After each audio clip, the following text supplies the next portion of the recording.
Europe 1 midi, Romain Desarbres. Europe 1 midi, toujours en direct de Roland Garros et on accueille Antoine Beneteau. Merci d'être avec nous Antoine Beneteau. Merci beaucoup de m'inviter. Journaliste, consultant tennis pour Prime Video, réalisateur du documentaire Nadal-Djokovic, duel à Roland Garros diffusé sur Amazon Prime Video.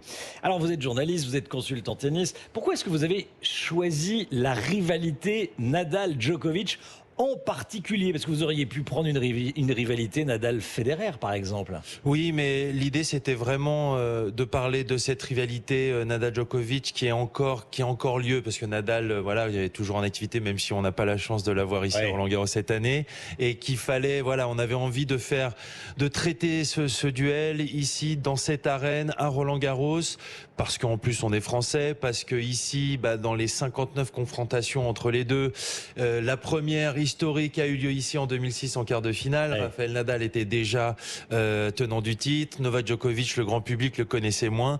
Donc voilà, ça nous paraissait un bon point de départ pour commencer cette rivalité. Et puis encore une fois, il fallait l'ancrer dans une arène et quelle plus belle arène que celle de Roland-Garros. Effectivement. C'est la plus grande rivalité de l'histoire du tennis, Nadal-Djokovic, ou pas Rafael Nadal face à Djoko? Ça fait partie des plus grandes. Bien sûr qu'on ne peut pas enlever Roger Federer, mais on avait aussi envie de traiter de cette rivalité d'un point de vue humain. Ce sont deux garçons très différents, qui ont une formation différente, qui viennent de cadres sociaux différents. Rafael Nadal a grandi, lui, sur son île à Manacor. Il y a Novak Djokovic qui, lui, a grandi dans une Serbie en guerre. Donc voilà, pas la même rage de réussir, pas les mêmes codes pour s'entraîner. Ça se retrouve sur le terrain, ça? Bien sûr que ça se retrouve sur le terrain, ça se retrouve dans des comportements, ça se retrouve dans des façons de se battre. Et c'est ça aussi qui est incroyable, c'est que ils sont tellement près, à 22 titres de Grand Chelem chacun, 30-29 dans les confrontations directes. C'est deux façons complètement différentes de réussir, mais ils réussissent à être très proches dans les stats. C'est ça aussi qui est dingue. Ils se sont affrontés à 59 reprises depuis le début de leur carrière. C'est l'opposition qui a eu le plus lieu depuis le début de l'ère Open, l'ère moderne du tennis. Quel match, quelle confrontation vous a le plus marqué sur les 59? Sur les 59, j'ai envie d'en choisir une ici ou deux ici. Les deux dernières, 2021-2022, deux chefs-d'œuvre. 2021, c'est Novak Djokovic qui s'en sort après un troisième set qui est peut-être l'un des plus beaux sets de tennis de ces 30 dernières années. En tout cas, certains les observateurs le disent, pardon. Et puis 2022, un Rafael Nadal qu'on croit un petit peu en danger parce que une douleur au pied toujours qui revient sans cesse et qui arrive à sublimer et à trouver les armes pour battre un Novak Djokovic en 4-7. Donc ces deux matchs-là dans des atmosphères dingues ici, le roi de Roland-Garros contre celui qui considère comme le plus grand rival de sa carrière, ça avait de la gueule. Ça fait de la gueule, comme on dit. Rafael Nadal a perdu 3 fois à Roland-Garros, dont 2 fois contre Novak Djokovic. Comment Djokovic a-t-il fait pour finir par trouver la solution pour battre Nadal? Alors déjà, qu'est-ce qui s'est passé? Il a quelque chose de dingue, c'est qu'il a eu beau perdre pendant année après année, il n'a jamais douté. C'est-à-dire que même lors de sa première défaite, on a retrouvé cette conférence de presse où il perd 6-4, 6-4 et puis il abandonne. Il dit en conférence de presse, alors qu'on le voit très loin de gagner, j'avais les armes pour le battre aujourd'hui, je pense que je pouvais le battre aujourd'hui. Donc il avait déjà, ça dénotait d'un certain état d'esprit. Et puis dans son jeu, il a des armes techniquement qu'il n'a cessé de faire progresser, un revers exceptionnel, donc le coup droit de Rafael Nadal de gaucher dans la diagonale qui contre la plupart des joueurs fait énormément de mal, contre celui de Novak Djokovic, il trouve il y a du répondant là-dedans. Et encore une fois, c'est cette douleur de l'effort, cette façon de jamais rien lâcher, cette rage qu'il a en lui qui fait que c'est juste il a les armes pour rivaliser avec Rafa. Il l'a montré au moins 2 fois, quoi. J'ai l'impression que vous décrivez Novak Djokovic comme un laborieux. C'est son mental qui le fait gagner, et Nadal comme un génie. Non, ce serait un peu trop grossir le trait. Les deux sont des génies du jeu. déjà sur le point technique, tactique, avec des armes différentes. Il y a peut-être un côté un peu plus mécanique chez Djokovic, un petit peu plus. On sent on a l'impression qu'il est toujours à l'heure sur la balle, que voilà. Rafa dégage quelque chose d'un peu plus animal. Il y a un peu plus d'émotion physique, et Novak, lui, est capable d'exprimer plus d'émotion avec le public. Il est capable de s'énerver contre lui. Il est capable d'aller chercher de la rage aussi là-dedans.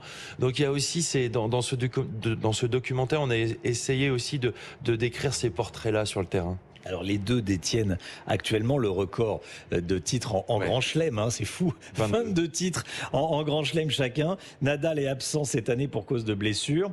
Déjà, pas trop déçu du forfait de Nadal ? Bien sûr, on est tous déçus, que les amoureux de tennis que nous sommes déçus de ne pas l'avoir ici, de ne pas avoir un potentiel 11e match ici à Roland-Garros entre les deux. Un Roland-Garros sans Rafael Nadal, ça a un peu moins de saveur, mais ce qui est génial, c'est que on le voit sur les cours, il y a tellement de belles histoires. Il y a eu Gaël Monfils hier soir, c'était exceptionnel. Il y a Lucas Pouille ce soir sur le cours Suzanne Lenglen. Enfin, voilà, il y a des Français et puis des nouvelles têtes que l'on voit arriver, Alcaraz, Rune. Et est-ce qu'on se dit, est-ce qu'ils vont essayer de trouver les solutions pour enlever le titre à un Novak Djokovic? On va voir. Il y a eu aussi un accident hier avec Daniil Medvedev. Donc il y a toujours plein d'histoires. Le numéro 2 voilà, exactement. mondial qui a été battu. Vous le voyez, Djoko dépasser Rafa ou pas ? Oui, c'est ce qui se dit. C'est fort probable. C'est fort probable parce qu'on a l'impression qu'il est en meilleure forme physique à des âges à 1 an d'intervalle.